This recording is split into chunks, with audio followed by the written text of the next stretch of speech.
안녕하세요. 40대 초반에 홀로서기에 성공한 평범한 여성입니다. 팔이 안으로 굽는다는 말 알고 계신가요? 보통 자기 가족을 두둔할 때 쓰는 말인데요.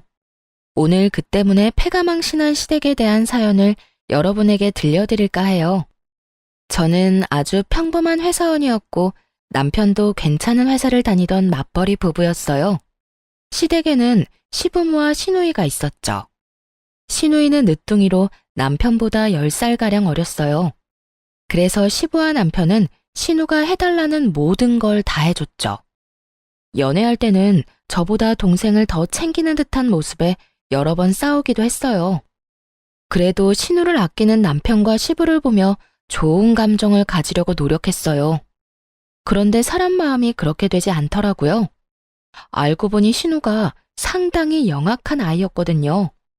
저희가 결혼할 때만 해도 고등학생이던 신우는 결혼 3년 차에 대학생이 되었어요. 제가 사는 지역에 있는 대학에 입학했다고 하더라고요. 시댁에서 멀어서 자취 이야기가 나오고 있었어요. 극성스럽게도 남편과 시부는 신우가 혼자 살도록 놔두지를 못했어요. 여보, 동생 우리 집에서 대학 다니면 안 될까? 계속 있는 건 아니고 주말에는 본가에 보낼 거야.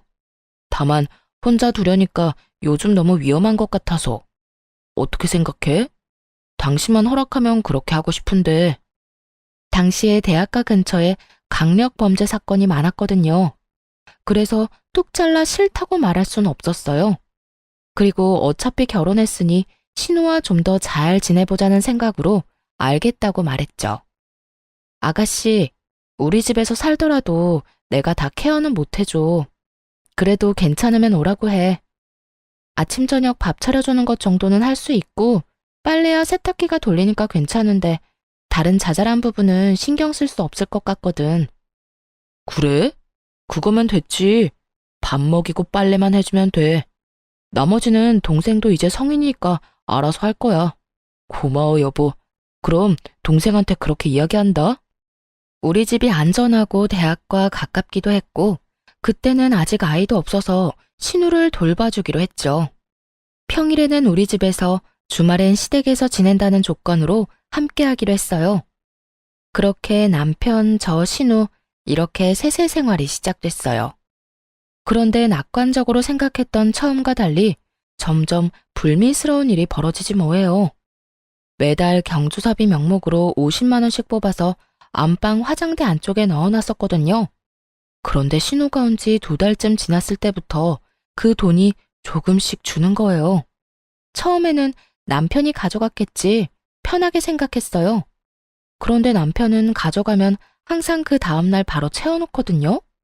그리고 돈을 가져가면 가져간다고 이야기를 꼭 해요. 돈이 계속 채워지지 않는 걸 보고 이거 뭔가 문제가 있구나 하는 생각이 들었죠. 꼭 돈만이 문제가 아니었어요. 명품 가방을 딱 하나 가지고 있었는데 특별한 날에만 사용하는 거였거든요. 당연하게도 굉장히 아껴서 들곤 했죠. 근데 친구 결혼식에 가려고 꺼냈더니 스크래치가 나고 오물이 묻어있는 거예요. 그렇게 썼을 리가 없어서 이상하다 싶었는데 웬걸 다음에 쓰려고 봤을 때 더 스크래치가 많아진 거 있죠? 그때 직감했죠. 지금 이 가방을 누가 나 몰래 쓰고 있구나 하고요. 여자 가방을 저 외에 쓸 사람이 이 집에 누가 있겠어요. 그래서 나를 잡고 신우와 남편이 있는 곳에서 말하기로 했어요. 아무래도 신우를 콕 집어서 경고하기는 좀 그래서 남편이 눈치채고 대신 말해주도록 빙빙 말을 돌렸죠. 여보, 화장대에 있는 돈 가져다 썼으면 나중에 꼭 채워 넣어줘. 요즘에 계속 돈이 비더라. 거의 2, 30만 원씩 비던데? 당신 요즘 무슨 문제 있는 건 아니지? 돈이 빈다고? 내가 가져간 거 아닌데? 나는 가져가면 그 다음날에 바로 채워놓잖아. 당신이 착각한 거 아니야? 내가 돈 갖다 놓는데 착각할 일이 없지. 지금 5달째 2, 30만 원씩 계속 비었어. 그러면서 슬쩍 신우를 봤는데 아무 말 못하고 은근슬쩍 자리를 뜨려고 하더군요. 이 와중에 남편 놈은 그게 신우 짓이라는 것을 아예 생각도 못하고 있었고요. 미련하게 왜 생각을 못하는 걸까요? 이 집에는 셋뿐이고 신우 들어오기 전에는 돈이 없어진 적도 없었는데 아니면 그만큼 신우를 믿는 걸까요? 몰래 자리를 뜨려는 신우에게 말했죠. 그리고 아가씨도 오빠한테 가방 하나 사달라고 하세요. 몰래 제 가방 가져가서 쓰지 말고요. 그 말에 신우가 딱 잡아떼더군요. 아니에요. 제가 왜 언니 가방을 가져가요? 증거 있어요? 증거는 차고 넘쳤지만 일단 이야기는 안 했어요. 그것까지 다 말하면 이 관계가 아예 끝날 것 같아서요. 대신 신우에게 말했죠. 제가 모르는 영수증이 가방에서 나왔는데 그게 무슨 뜻이겠어요? 다른 사람이 썼다는 거잖아요. 마땅한 증거가 없다고 생각했는지 신우가 당당하게 대꾸하더군요. 그랬다고 제가 가져갔다고 확신하는 건 뭐예요? 저 의심하고 있는 것 자체가 진짜 열받거든요? 당신 지금 뭐 하는 거야? 왜 애를 잡아? 내 동생이 그랬다는 증거도 없으면서 왜 그런 식으로 말을 해? 증거가 왜 없어? 그럼 누군가가 몰래 가방을 썼는데 네가 썼어? 여기 영수증의 화장품 가게 네가 간 거야? 당신이 예전에 쓴 거겠지. 최근 날짜거든? 당신도 알잖아. 내가 그 가방 특별한 날에만 드는 거. 아님 진짜 네가 가져갔던 거야? 너 바람 피우니? 어떤 여자한테 화장품 사줬는데? 본인이 궁지에 몰리자 남편이 그러더군요. 그래, 얘가 좀 썼다고 쳐. 그래도 훔쳐간 것도 아니고 다시 가져왔잖아. 예쁜 가방 들고 싶어서 애가 좀 쓸 수도 있지. 당신이 가져가지 말라고 한 것도 아니잖아. 지금 그걸 말이라고 해? 남의 물건에 손대는 건 엄연히 나쁜 짓이야. 그리고 당신이 왜 화내는 건데? 앞으로 그러지 말라 하고 끝내면 될 일을 왜 나한테 책임 전가를 하냐고. 그럼 네가 소중히 여기는 시계 내가 멋대로 쓰고 다 부순 다음 가져와도 돼? 그래도 내 탓 안 할 수 있냐고. 말이 되는 소리를 해야지. 이번 일로 절실하게 느꼈어. 더는 아가씨 우리 집에서 지내게 못하겠어. 그러니까 아버님한테 근처에 자취방 하나 잡아달라고 말해. 너 진짜 이기적이다. 차갑고 정도 없어. 어떻게 내 동생을 내보내라는 말을 해? 이 집이 네 집이야? 반은 내 거잖아. 그래. 그리고 나머지 반은 내 거지. 난 문제 일으키는 사람이랑 같이 못 살아. 그러니까 당신이 알아서 해결해. 내가 왜? 내쫓고 싶으면 네가 말해. 남한테 시키지 말고.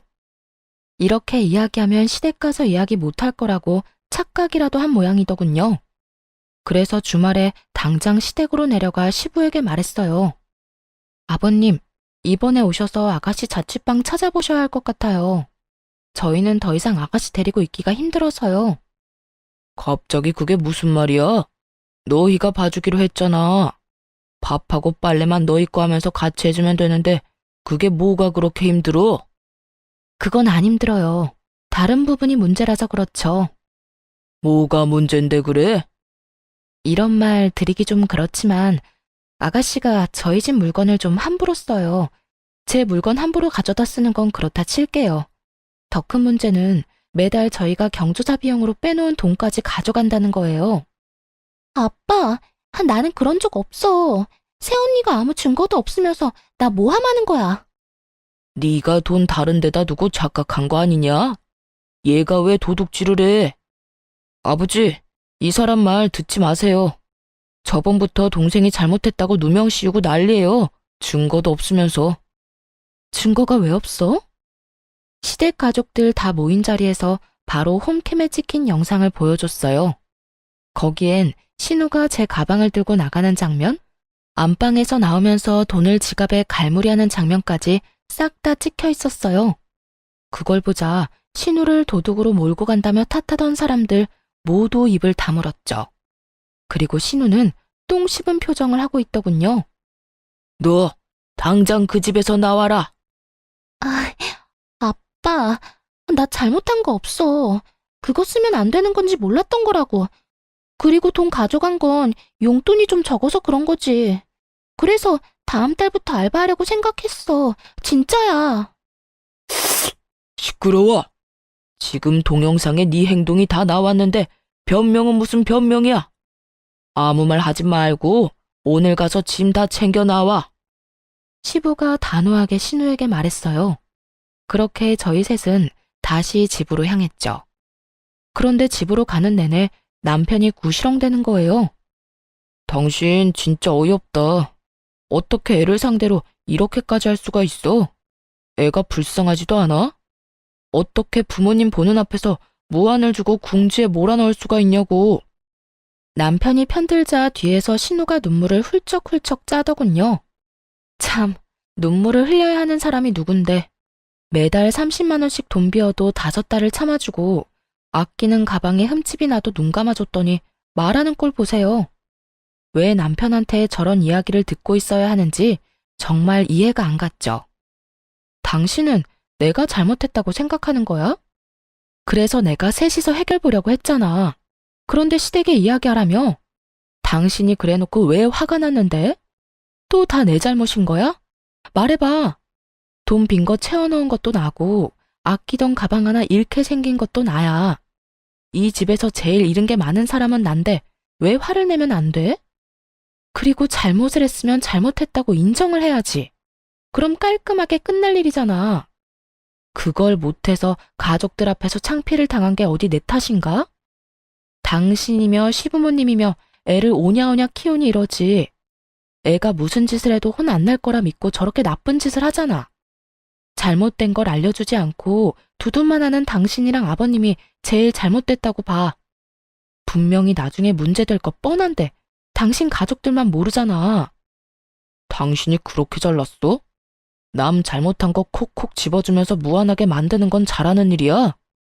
동생한테 잘 이야기해서 해결할 수도 있는 일을 왜 이렇게 크게 버리는 거야? 그리고 돈은 이제 현금으로 놔두지 마.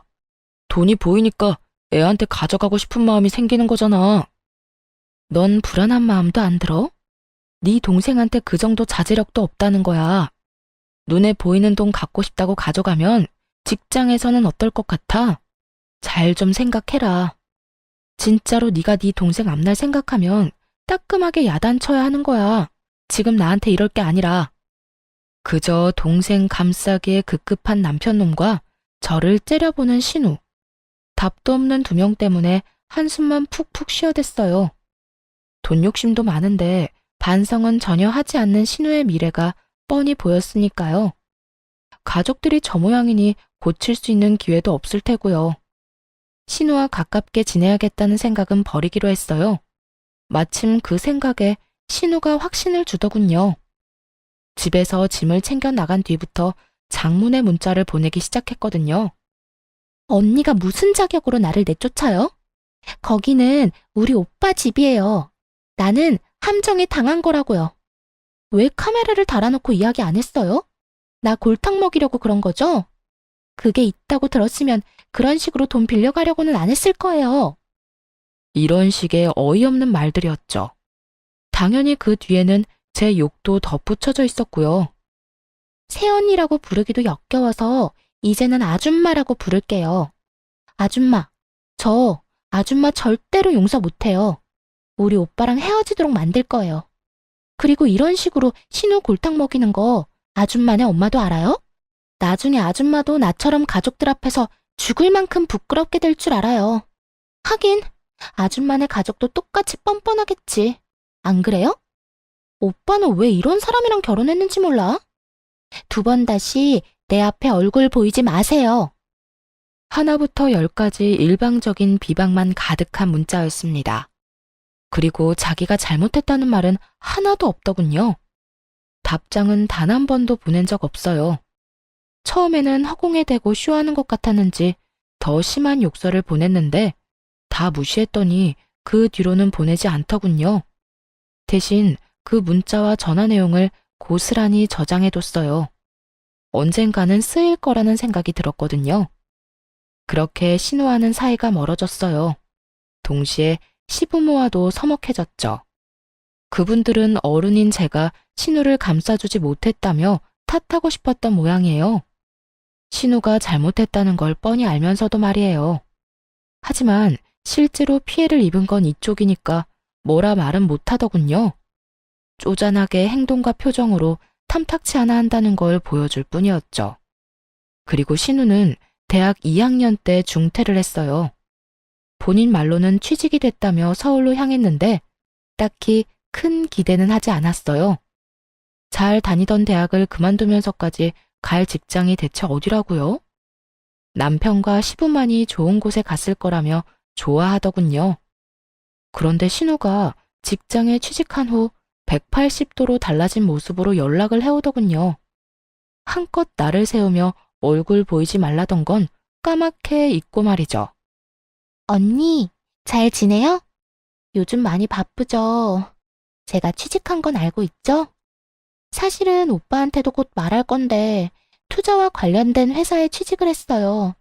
그래서 짜투리 돈이라도 있으면 저희 쪽으로 투자하라고 연락한 거예요. 수익 진짜 확실하고요. 가족이니까 더 잘해줄 자신 있어요.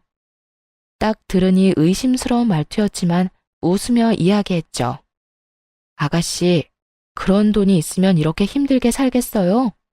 남편도 얼마 전까지 실직 상태였던 건 알죠? 6개월 동안 저 혼자 벌어서 생활하느라 돈이라고는 눈 씻고 봐도 없어요. 그때 빌린 돈 갚느라 힘들고요. 만약 돈이 생기면 직접 아가씨한테 연락할게요. 그렇게 돌려서 거절했어요. 남편이 중간에 갑작스럽게 퇴사를 하고 나오는 바람에 실제로 돈도 없었고요. 그러고도 결국 돈이 모자라 그 뒤치다꺼리를 얼마나 했는데요. 어느 정도였냐면 친정 부모님에게까지 돈을 빌렸었거든요. 결혼할 때 아파트 비용으로 1억 정도 마련해 주시느라 많이 애쓰셨는데 그런 상태에서 2천만 원을 더 빌려서 써서 미안한 마음뿐이었어요. 그래서 최대한 빨리 돌려드릴 생각으로 약 1년간 돈을 모으고 있었죠. 그렇게 신우와의 통화를 끊고 남편에게 말했어요. 당신 혹시라도 아가씨가 투자하라고 하면 절대 하지 마. 알았지? 우리 지금 돈 갚는 것만으로도 버거워. 나중에 당신 돈 더 벌고 나서 목돈 좀 생기면 해주든지. 아무튼 지금은 절대로 먼저 나서서 할 생각 하지 마. 알았어. 내가 애야? 알아서 다 잘할 거니까 걱정 마. 남편은 호기롭게 대답했지만 왠지 모르게 걱정이 되기 시작했어요. 그래도 돈으로 사고 친 적은 없었으니 마음 편히 있었죠. 그런데 며칠 후 시부가 잠깐 시댁에 오라고 하더군요. 할 말이 있다고 말이죠. 무슨 일일까 하면서 갔더니 정말 어이없는 말을 꺼냈어요. 막내가 일하러 서울로 갔는데 자취를 해야 한다고 하네. 전세 보증금 좀 빌려달라는데 우리도 돈이 별로 없어. 너희가 돈 좀 보태주면 안 되겠니? 그냥 달라는 건 아니고 빌려달라는 거야. 두 사람을 데려다 놓고 말하고 있었지만 실상은 저한테 하는 말이었어요. 남편이었다면 말할 것도 없이 무조건 빌려줬을 테니까요. 그래서 딱 잘라 거절했죠. 아버님, 죄송한데 안 될 것 같아요. 결혼 후에 남편이 실직하고 힘들 때 친정에서 돈을 좀 빌렸었거든요. 원래 쓸 곳이 있는 돈이어서 저희가 빨리 돌려드려야 해요. 아니, 꼴랑 6개월 쉬었는데 무슨 돈을 빌려? 너희 돈 모아둔 거 하나도 없었어? 결혼할 때 남편이 대출을 많이 끼는 바람에 대출금이 워낙 많아서요.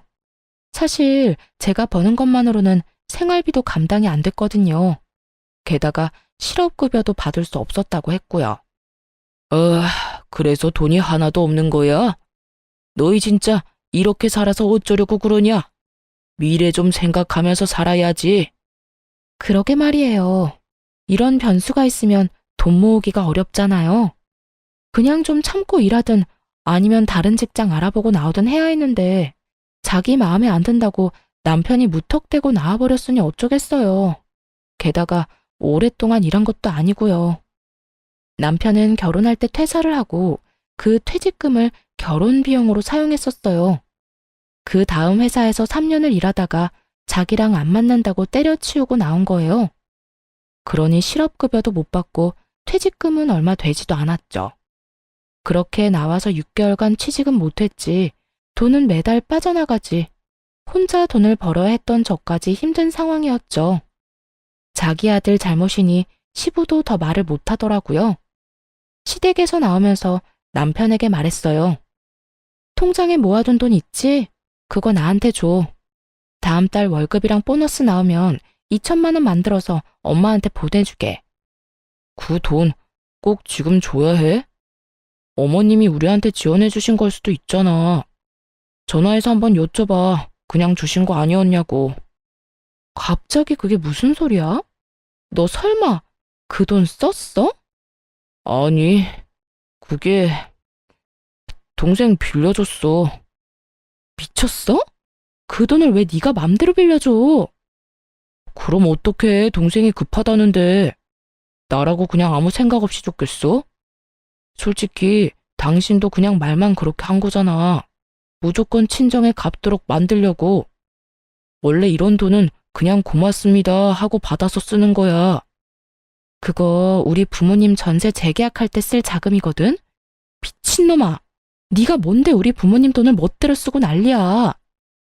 이미 빌려줬어. 그건 당신이 알아서 처리해. 그리고 부모 자식끼리 돈 좀 빌려주고 늦게 갚을 수도 있는 거지. 미친놈. 답이 안 나오더라고요. 너무 열받아서 그 다음날 연차 쓰고 집에 와서 뭘 했는 줄 아세요? 남편이 아끼는 물품들 사진 찍어서 중고 어플에 올렸어요. 고가의 시계부터 얼마 전에 직접 구매한 스타일러까지 싹 다요. 그리고 남편에게 어플 캡처를 보내주며 돈 안 갚으면 이것들 진짜 팔겠다고 했죠. 남편이 기겁하고 전화를 하더군요. 당신 미쳤어? 그걸 왜 팔아? 아직 할부도 다 안 끝난 건데.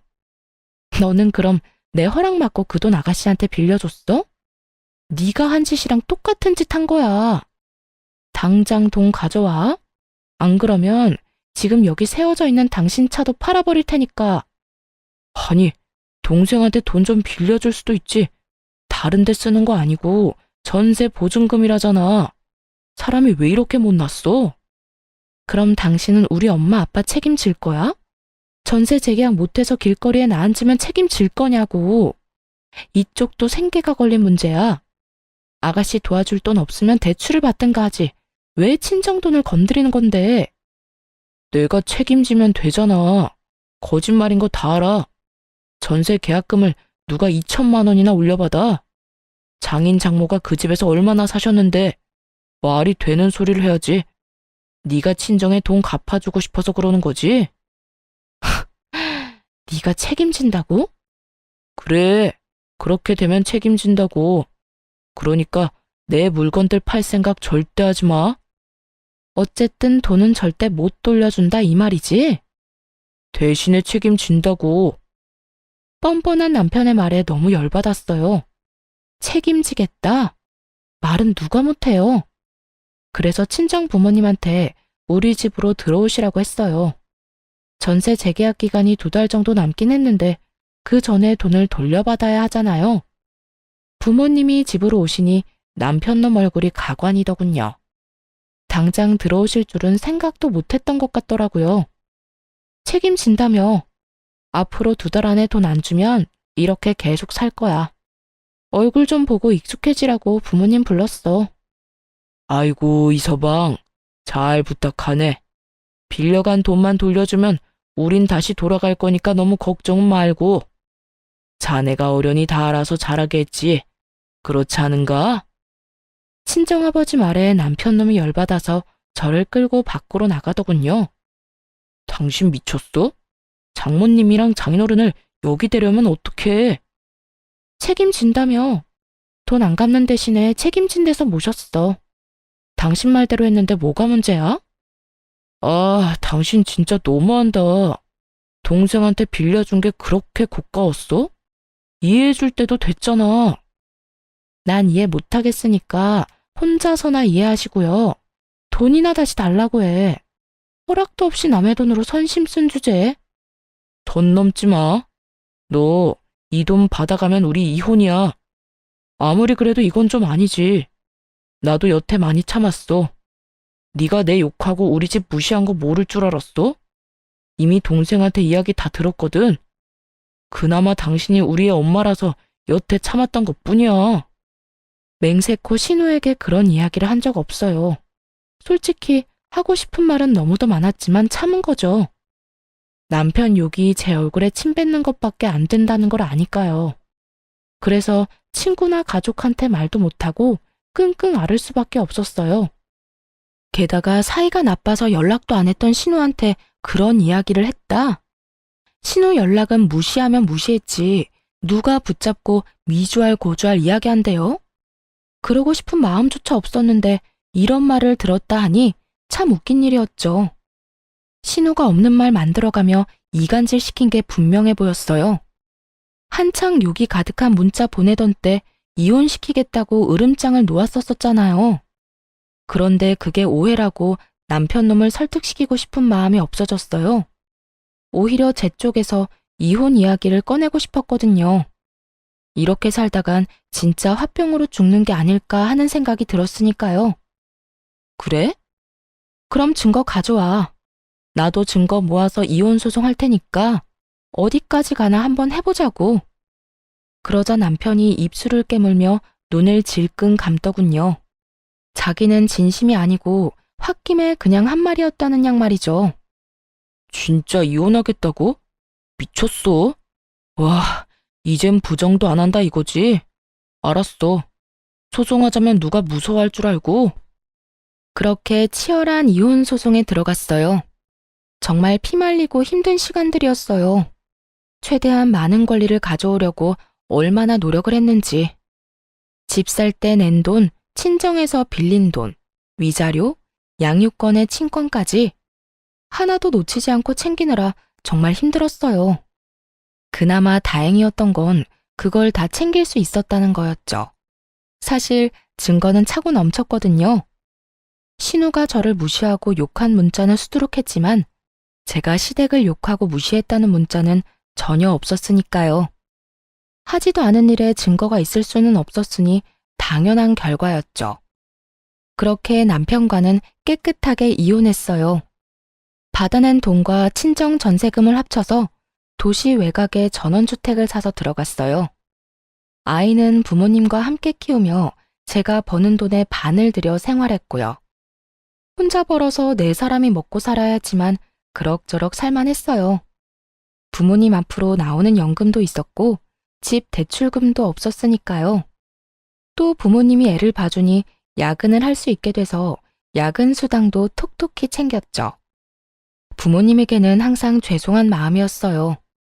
대신 그만큼 잘해드리려고 함께 여행도 자주 가고 맛있는 식사도 대접해드렸죠. 오히려 남편과 있을 때보다 더 마음 편하게 살 수 있게 됐어요. 그런데 이혼 후 몇 달이 지난 어느 날 회사 앞에 전 신우가 찾아왔더군요. 떡하니 앞에서 기다리는 모습을 보고 당황했어요. 저한테 관심이 없어서 어디에서 일하는지도 모를 줄 알았거든요. 전 신우 얼굴 보자마자 전 남편에게 문자를 보냈죠. 우리 회사 앞에 신우 와 있다고 무슨 일로 왔는지 아냐고 말이죠. 솔직히 제 얼굴을 보러 왔다고 생각하지는 않았어요. 지나가는 길에 우연히 마주치기도 싫은 사이니까요. 그런데 눈이 마주치자 전 신우가 다가와 인사를 하더군요. 오랜만이에요. 잠깐 이야기할 수 있어요? 그렇게 말하며 회사 근처 카페로 가자고 했어요.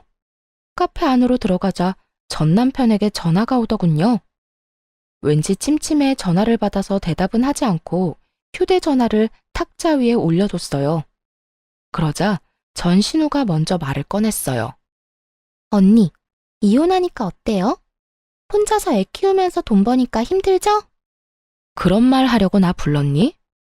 그건 아니고 오빠가 제 부탁 들어줘서 이혼한 거 혹시 알고 있어요? 언니도 어지간히 오빠한테 밉보였었나 봐요. 언니가 오빠랑 부모님 욕했다고 몇 마디 하니까 금방 화내면서 넘어오던데.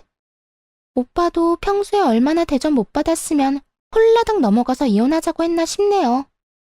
사실 제가 한마디만 더 하면 오빠 마음 다시 바꿀 수 있어요. 저 때문에 이혼까지 바로 한 거잖아요.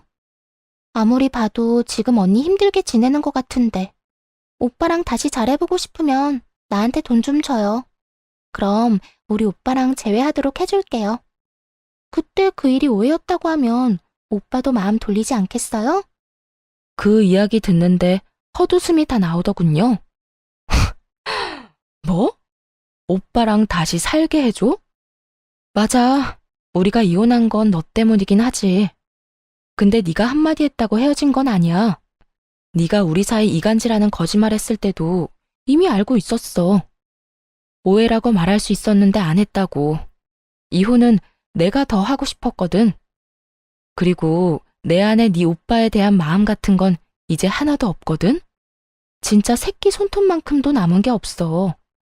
나한테 와서 이렇게까지 말할 정도면 너도 어지간히 돈이 급하긴 했구나. 근데 어쩌지? 돈 빌려줄 생각 전혀 없어. 그러니까 구걸하고 싶으면 다른 데서 해. 그렇게 말하자 전신우가 눈에 불을 켜고 달려들더군요. 구걸? 내가 왜 구걸을 해요? 나는 단지 언니랑 오빠를 다시 이어주고 수고비로 좀 받으려고 한 것뿐인데? 누가 이어지고 싶댔니? 그리고 너 아직도 무슨 투자회사라는 곳에서 일해? 그때 엄청 좋은 데로 가지 않았어? 네 말대로 투자해서 돈 많이 벌었을 텐데 이건 무슨 상황이야? 할 일도 없이 이혼한 오빠 전처 찾아와서 어이없는 말이나 하고 뭐 하는 거냐고. 그건 언니가 상관할 일이 아니죠. 지금 나보다 언니가 더 급한 거 아니에요? 내가 얼마나 돈 많이 버는지는 알아요?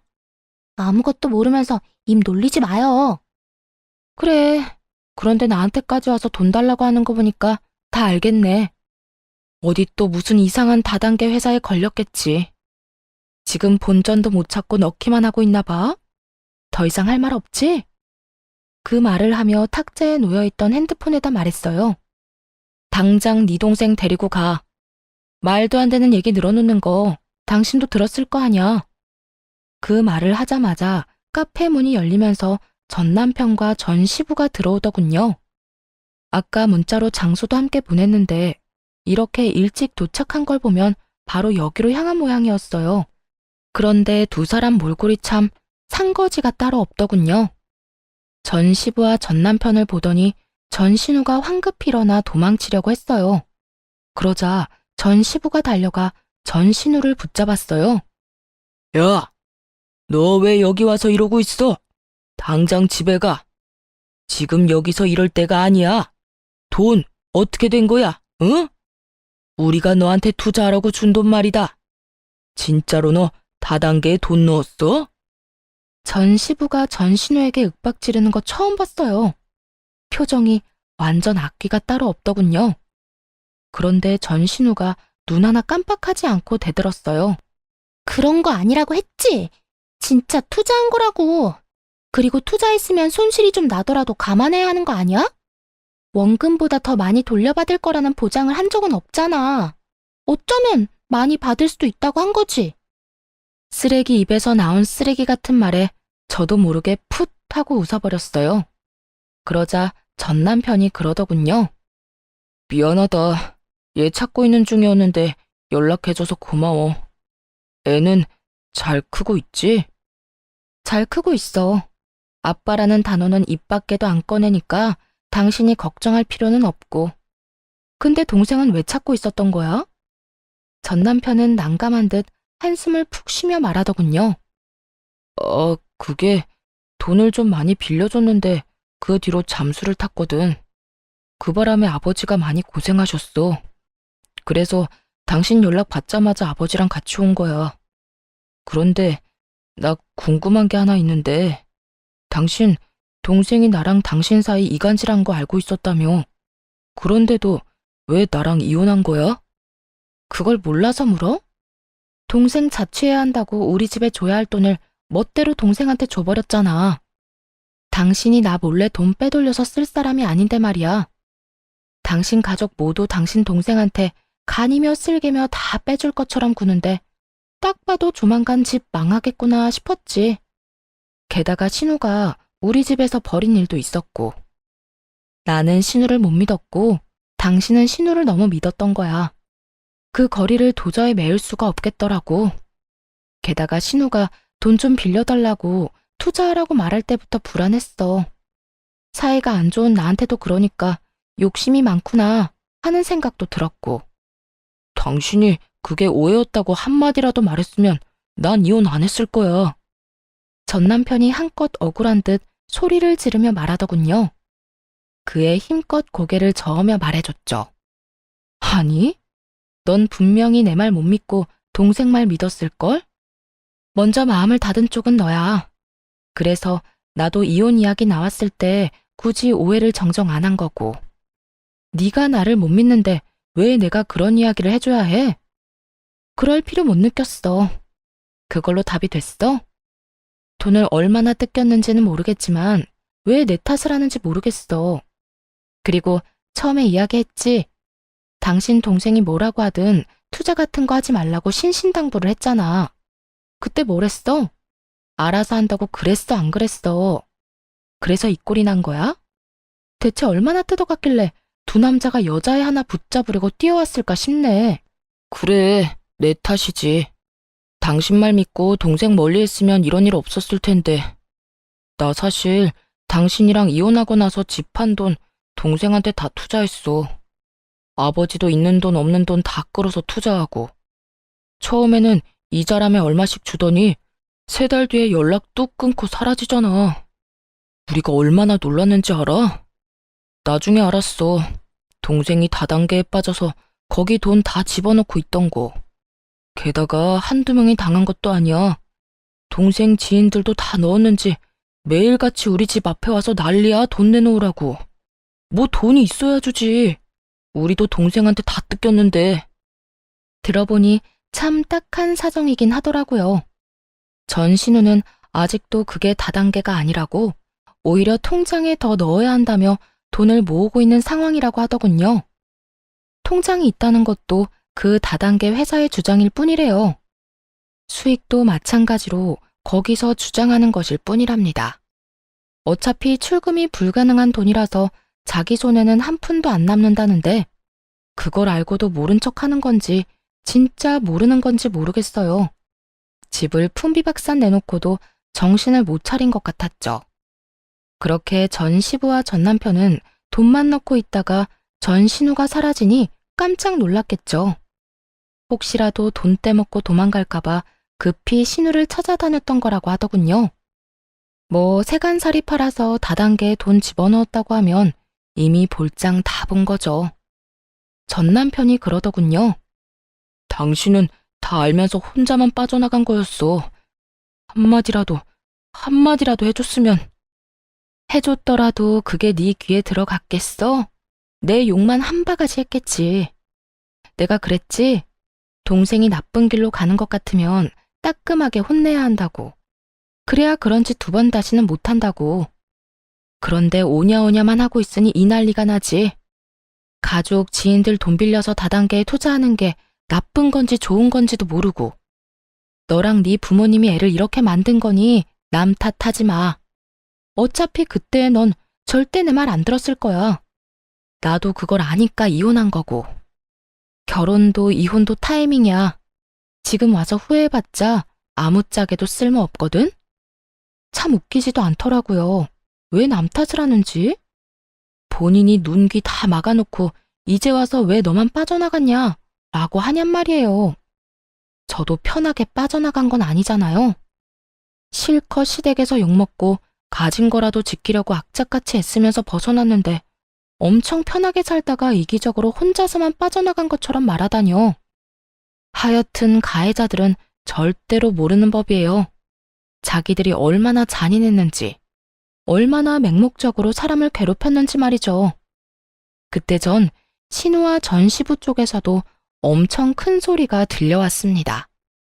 이거사, 내가 너를 어떻게 키웠는데 이렇게 배신을 해? 그 돈이 어떤 돈인지 알아? 이 아버지가 평생을 바쳐서 모은 돈이야. 그걸 홀라당 다단계에 다 갖다 바치면 어떻게 해? 이제 나한테, 아니, 너한테도 남은 거 없어. 왜 남은 게 없어? 지금 당장 출금 안 되는 것 뿐이라니까. 그리고 이미 넣은 돈으로 이렇게 호들갑 좀 떨지 마. 돈 나오면 준다니까. 그 돈이 언제 나올 줄 알고. 그리고 네가 또 돈을 넣으려니 하는 말 아니냐? 이제 그만해라. 이제라도 다 포기하고 네 인생 살아. 한 달 일하고 월급 받으면서 평범하게 돈 벌어. 너 이런 식으로 하다간 진짜 끝장이야. 그렇게 벌어서 언제 돈을 모아. 힘들게 일해서 푼돈 버는 거 난 못해. 아빠나 오빠나 그렇게 하든지. 쉬운 방법이 있는데 왜 어려운 길로 가? 그리고 나 돈 많다고. 내 계좌에 얼마나 많이 들었는지 보여줄까? 전신우는 절대로 그게 다단계가 아니라고 생각하는 것 같더라고요. 하긴 다단계에 빠진 사람이 쉽게 인정하지는 않겠죠. 사이트 터지고 피해자들이 여기저기 나타나면 그제야 당했다는 걸 알 테니까요. 그 전에는 아무리 주변 사람들이 이야기해줘도 안 믿는데요. 그저 돈 잘 버는 자기를 시기해서 하는 말이라고만 생각한다고 하더라고요. 그렇지만 전신우는 피해자인 동시에 가해자잖아요. 그러니 주변에서 아무리 말해도 듣지 않는 거겠죠. 죽었다 깨어나도 자기가 잘못했다는 걸 인정하고 싶지 않을 테니까요. 그렇게 돈이 많으면서 왜 사람들 만나서 돈을 빌려 이거 사? 그거 다단계야. 돈 절대 못 받는 거. 대학까지 가서 공부한 애가 왜 그걸 몰라? 중졸인 네 아빠도 아는 사실을. 너 지금 여기 와서 이럴 상황 아니야. 우리 집에 빚쟁이들이 얼마나 많이 찾아왔는지 알아? 지금 우리더러 돈 내놓으라고 네 가족이니까 책임지라고 아우성이야. 그건 어떻게 할 거야? 아, 몰라. 아빠랑 오빠가 어떻게든 해결해. 이제까지 문제 일으켜도 알아서 다 해결해줬잖아. 이번에도 그렇게 하면 되지. 뭐가 그렇게 큰일인데? 하던 대로 하라고 하던 대로. 그리고 나도 여기 온 거 그 사람들한테 돈 돌려주려고 그런 거야. 언니한테 돈 받아서 메꿔주려고 한 거라고. 근데 오빠는 도대체 뭘 어떻게 했길래 이렇게 정이 뚝 떨어지도록 만든 건데? 언니한테 뭐 여지라도 남겨놨어야 이용을 하든 말든 하지. 우와, 지켜보는데 머리가 다 아프더라고요. 쓰레기도 이런 쓰레기가 없었죠. 민폐갑, 진상 대마왕, 이런 단어들이 절로 생각날 만큼 전신우의 행동은 민폐와 진상 그 자체였어요. 게다가 제 돈으로 빚쟁이들 돈 메워주려고 했다뇨. 그 빌어먹을 발상은 어디서 나오는 건지, 그리고 전남편과 이간질하려고 그렇게 애썼으면서 도리어 지금은 자기 오빠에게 왜 여지를 남겨두지 않았냐는 소리까지 하더군요. 필터 없이 더러운 생각을 입 밖으로 내는 전신우를 보며 전남편에게 말했죠. 참 잘 키웠다, 잘 키웠어. 만족하지? 너랑 네 부모님이 애 저렇게 만든 거야. 여동생이 싼 똥 열심히 치워봐. 직접 그런 미래를 만들었으니까. 너랑 이혼해서 정말로 마음이 놓인다. 안 했으면 어쩔 뻔했어? 이런 꼴을 나한테 보이면서 내 탓을 해? 너 양심은 있어? 내가 볼 때 저 정도면 병이야. 정신병원 입원이라도 알아봐야 하는 거 아니야? 하긴 말 안 해도 네가 잘 알아서 하겠지. 난 상관없는 사람인데 신경 쓸 필요는 없지. 전 남편은 쪽팔린 듯 고개를 숙이고 손바닥으로 연신 마른 세수만 하고 있더군요. 그런 아수라장을 두고 밖으로 나가며 전 남편과 전 신우에게 경고했어요. 이런 식으로 한 번만 더 찾아오면 만나주지 않고 경찰에 신고부터 할 거야. 그러니까 앞으로 연락하지 마. 이런 쓸데없는 데 시간 뺏기고 싶지 않거든.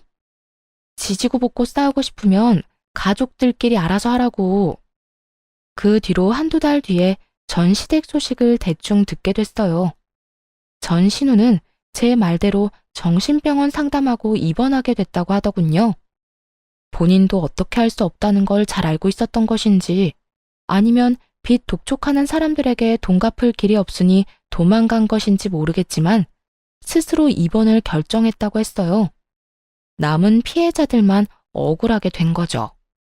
그리고 전 남편과 전 시부는 월세 들어 살면서 힘들게 빚 갚고 있다고 들었어요. 전 신우에게 있는 돈 없는 돈 다 퍼준 결과죠.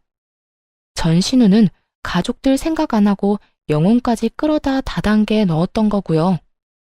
전 시부모는 자식을 제대로 못 키워서 결국 본인들이 일군 모든 걸 잃게 됐어요. 전 남편도 동생이 옆에서 소곤거리니까 확인도 안 하고 이혼했으니 졸지에 돌싱남의 거지남이 되었고요. 이거 보세요. 문제가 생기면 다른 사람들이 어떻게든 책임져주고 오냐오냐 해주는 통에 신우는 다단계라는 위험한 길을 고르는 최악의 선택을 했죠. 잠깐은 좋았겠지만 그 결과는 어땠나요? 결국에는 빚만 잔뜩 지고 사람들에게 쫓기기나 하는 인생이 되었잖아요. 내 가족이 소중한 건 너무나 당연하지만 그럴수록 지켜야 할 성과 예의를 잘 가르치는 게 중요하다고 생각해요. 이렇게 팔이 안으로 굽다가 결국은 패가망신하게 된 사람들도 있잖아요. 옆에서 아무리 말려도 듣지 않는다면 혼자서라도 빠져나오세요. 그게 제일 현명한 방법일 테니까요. 만약 여전히 결혼 생활을 유지하고 있었다면 저런 꼴을 직접 당했겠죠? 상상만으로도 눈앞이 캄캄할 정도예요. 그래서 요즘 아이에게 스스로의 행동에 대해 책임지는 법을 가르쳐주고 있어요. 스스로 책임지지 않으면 불이익과 제재를 받는다는 걸 알려주는 거죠. 엄마가 모든 것을 대신해 줄 수 없다고도 말해주고요. 그래야 최소한 다른 사람에게 피해는 주지 않는 어른으로 자라날 수 있을 테니까요. 글을 쓰다 보니 길어졌네요. 읽어주신 분들 모두 건강하고 행복한 하루 보내세요.